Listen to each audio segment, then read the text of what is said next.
नमस्कार दोस्तों, प्रैक्टिस वाला यूट्यूब चैनल में आप लोगों का स्वागत है। दोस्तों आज हम लोग रेलवे यूथ साइंस बुक का प्रैक्टिस सेट नंबर 23 पर इस वीडियो में बात करेंगे। तो आप वीडियो को पूरा देखिए, आपके लिए एक एक सवाल इम्पोर्टेंट है। दोस्तों आपके एग्जाम में इस वीडियो से सेम टू सेम सवाल देखने को मिलेगा, तो आप एक एक सवाल का इम्पोर्टेंट समझिए और अच्छे से तैयारी कीजिए। ओके दोस्तों, चलिए हम लोग डायरेक्ट क्वेश्चन देख लेते हैं। नेक्स्ट क्वेश्चन 1 नंबर कह रहा है कि डैश में ध्वनि की गति सबसे तेज होती है। 4 ऑप्शन दिया गया है, इनमें से आपको चुनकर बताना है कि किस में ध्वनि की गति सबसे तेज होती है। तो स्टील में ध्वनि की गति जो है आपको सबसे तेज होती है। किस में होती है दोस्तों? तो स्टील में। ऑप्शन सी जो है बिल्कुल सही उत्तर हो जाएगा। ओके, चलिए नेक्स्ट क्वेश्चन देख लेते हैं। नेक्स्ट क्वेश्चन 2 नंबर कह रहा है कि निम्नलिखित में से किस माध्यम में ध्वनि किसी विशेष तापमान पर सबसे तेज यात्रा करती है। तो आपको स्टील या लोहा में करती हैं। किस में करती हैं दोस्तों? तो स्टील या लोहा में। ऑप्शन डी जो है बिल्कुल सही उत्तर हो जाएगा। ओके, चलिए नेक्स्ट क्वेश्चन देख लेते हैं। नेक्स्ट क्वेश्चन 3 नंबर कह रहा है कि निम्न में से किस पदार्थ में ध्वनि का वेग सबसे कम होगा। तो आपको वायु में होगा, वायु में ध्वनि का वेग सबसे कम होगा। तो ऑप्शन डी जो है बिल्कुल सही उत्तर हो जाएगा। ओके, चलिए नेक्स्ट क्वेश्चन देख लेते हैं। नेक्स्ट क्वेश्चन 4 नंबर कह रहा है कि ध्वनि का प्रसार डैश में अधिकतम होता है। 4 ऑप्शन दिया गया है, इनमें से आपको चुनकर बताना है कि ध्वनि का प्रसार किस में अधिकतम होता है। तो ध्वनि का प्रसार जो है आपको ठोस में अधिकतम होता है। किस में होता है दोस्तों? तो ध्वनि का प्रसार ठोस में अधिकतम होता है। ऑप्शन सी जो है बिल्कुल सही उत्तर हो जाएगा। दोस्तों यह क्वेश्चन कितना बार पूछा गया है आपको यहाँ से पता चल जा रहा होगा। ओके, चलिए नेक्स्ट क्वेश्चन देख लेते हैं। नेक्स्ट क्वेश्चन आपको 5 नंबर कह रहा है कि 25 डिग्री सेल्सियस के विभिन्न माध्यम में ध्वनि की चाल के बारे में निम्नलिखित में से कौन सा कथन सही या गलत है। कथन ए कह रहा है कि ऑक्सीजन गैस में ध्वनि की चाल 316 मीटर प्रति सेकंड होती है। बिल्कुल कथन ए जो है आपका सही है। कथन बी कह रहा है कि आसुत जल में ध्वनि की चाल 1498 मीटर प्रति सेकंड होती है। बिल्कुल कथन बी भी आपका सही है, यानी कि कथन ए और कथन बी दोनों ही सही हैं। तो ऑप्शन ए जो है बिल्कुल सही उत्तर हो जाएगा। ओके, चलिए नेक्स्ट क्वेश्चन देख लेते हैं। दोस्तों मैं उम्मीद करता हूं कि क्वेश्चन आपको अच्छे से समझ में आ रहा है। दोस्तों अगर आपको वीडियो पसंद आती है तो इस वीडियो को लाइक कर दीजिए और कमेंट करके बताइए कि वीडियो आपको कैसे लगी। दोस्तों अभी तक आप इस चैनल को सब्सक्राइब नहीं किए हैं तो प्लीज़ इस चैनल को सब्सक्राइब कर लीजिए और बेल आइकन को भी प्रेस कर दीजिए। ओके, चलिए नेक्स्ट क्वेश्चन देख लेते हैं। नेक्स्ट क्वेश्चन 6 नंबर कह रहा है कि ध्वनि निम्नलिखित में से किस माध्यम में सबसे तेज यात्रा करती है। 4 ऑप्शन दिया गया है, इनमें से आपको चुनकर बताना है कि ध्वनि निम्नलिखित में से किस माध्यम में सबसे तेज यात्रा करती है। तो ठोस पदार्थ में करती है। किस में करती है दोस्तों? तो ठोस पदार्थ में। ऑप्शन ए जो है बिल्कुल सही उत्तर हो जाएगा। ओके दोस्तों, चलिए नेक्स्ट क्वेश्चन देख लेते हैं। नेक्स्ट क्वेश्चन 7 नंबर कह रहा है कि ध्वनि की चाल माध्यम के डैश गुणों पर निर्भर करती हैं। तो आपको इनमें से सभी गुणों पर निर्भर करती हैं, यानी कि ध्वनि की चाल माध्यम के ताप के गुणों पर भी निर्भर करती हैं, प्रत्यास्थता के गुणों पर भी निर्भर करती हैं और घनत्व के गुणों पर भी निर्भर करती हैं, यानी कि इनमें से सभी गुणों पर निर्भर करती हैं। तो ऑप्शन ए जो है बिल्कुल सही उत्तर हो जाएगा। ओके, चलिए नेक्स्ट क्वेश्चन देख लेते हैं।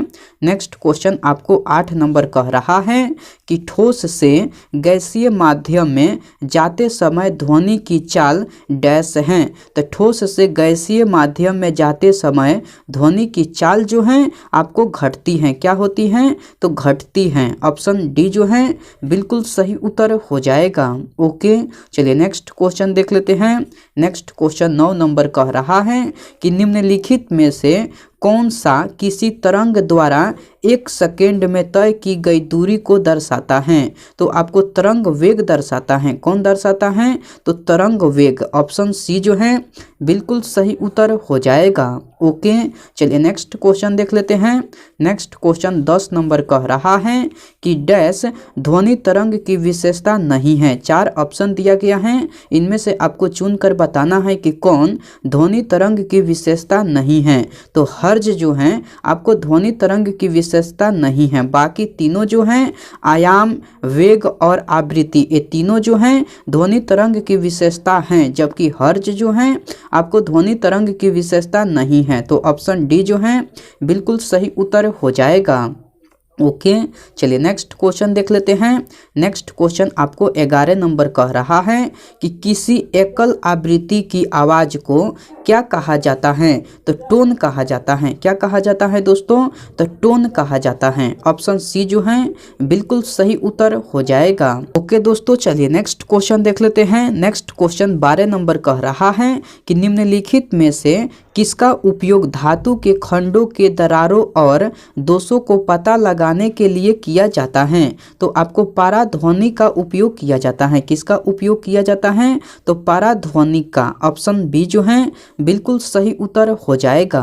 ओके, चलिए नेक्स्ट क्वेश्चन देख लेते हैं। नेक्स्ट क्वेश्चन 13 नंबर कह रहा है कि प्रति सेकंड इकाई क्षेत्र से गुजरने वाली ध्वनि ऊर्जा की मात्रा को क्या कहा जाता है? तो तीव्रता कहा जाता है। क्या कहा जाता है? तो तीव्रता। ऑप्शन ए जो है बिल्कुल सही उत्तर हो जाएगा। ओके, चलिए नेक्स्ट क्वेश्चन देख लेते हैं। नेक्स्ट क्वेश्चन 14 नंबर कह रहा है कि एक एकल आवृत्ति द्वारा उत्पन्न ध्वनि को डैश कहा जाता है? तो आपको टोन कहा जाता है। क्या कहा जाता है? तो टोन कहा जाता है। ऑप्शन बी जो है बिल्कुल सही उत्तर हो जाएगा। ओके, चलिए नेक्स्ट क्वेश्चन देख लेते हैं। नेक्स्ट क्वेश्चन 15 नंबर कह रहा है कि चमगादड़ उनके मार्ग में आने वाली वस्तुओं से टकराकर वापस आने वाली डैश के द्वारा मार्ग की बाधाओं का पता लगाते हैं। तो आपको अल्ट्रासोनिक तरंगों के द्वारा मार्ग की बाधाओं का पता लगाते हैं। किसके द्वारा लगाते हैं? तो आपको अल्ट्रासोनिक तरंगों के द्वारा मार्ग की बाधाओं का पता लगाते हैं। ऑप्शन सी जो है बिल्कुल सही उत्तर हो जाएगा। ओके, चलिए नेक्स्ट क्वेश्चन देख लेते हैं। नेक्स्ट क्वेश्चन आपको 16 नंबर कह रहा है कि रिक्त स्थान में सबसे उपयुक्त विकल्प भरे, जैसे कि ध्वनि की पिच इसके डैश पर निर्भर करती है। तो ध्वनि की पिच इसके आवृत्ति पर निर्भर करती है। किस पर निर्भर करती है? तो ध्वनि की पिच इसके आवृत्ति पर निर्भर करती है। ऑप्शन ए जो है बिल्कुल सही उत्तर हो जाएगा। ओके, चलिए नेक्स्ट क्वेश्चन देख लेते हैं। नेक्स्ट क्वेश्चन 17 नंबर कह रहा है कि निम्नलिखित में से कौन सा ध्वनि की लाउडनेस या सॉफ्टनेस को निर्धारित करता है? तो आयाम करता है। कौन करता है? तो आयाम। ऑप्शन डी जो है बिल्कुल सही उत्तर हो जाएगा। ओके, चलिए नेक्स्ट क्वेश्चन देख लेते हैं।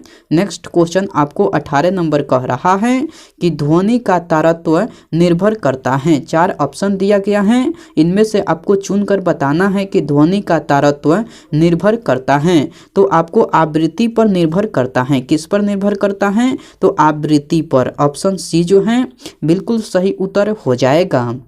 ओके, चलिए नेक्स्ट क्वेश्चन देख लेते हैं। नेक्स्ट क्वेश्चन 19 नंबर कह रहा है कि जिस तरीके से मस्तिष्क किसी उत्सर्जित ध्वनि की आवृत्ति की पहचान करता है उसे क्या कहा जाता है? तो उसे पिच कहा जाता है। उसे क्या कहा जाता है? तो उसे पिच कहा जाता है। ऑप्शन सी जो है बिल्कुल सही उत्तर हो जाएगा। ओके, चलिए नेक्स्ट क्वेश्चन देख लेते हैं।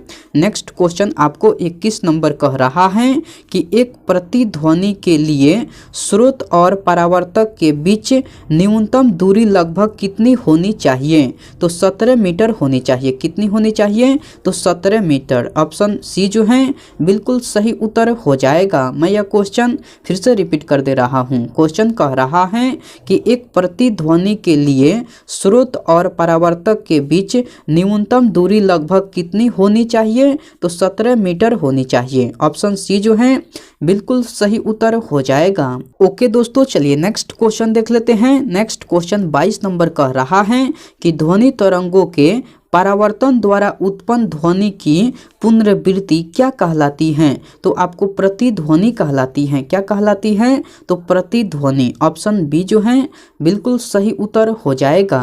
ओके, चलिए नेक्स्ट क्वेश्चन देख लेते हैं।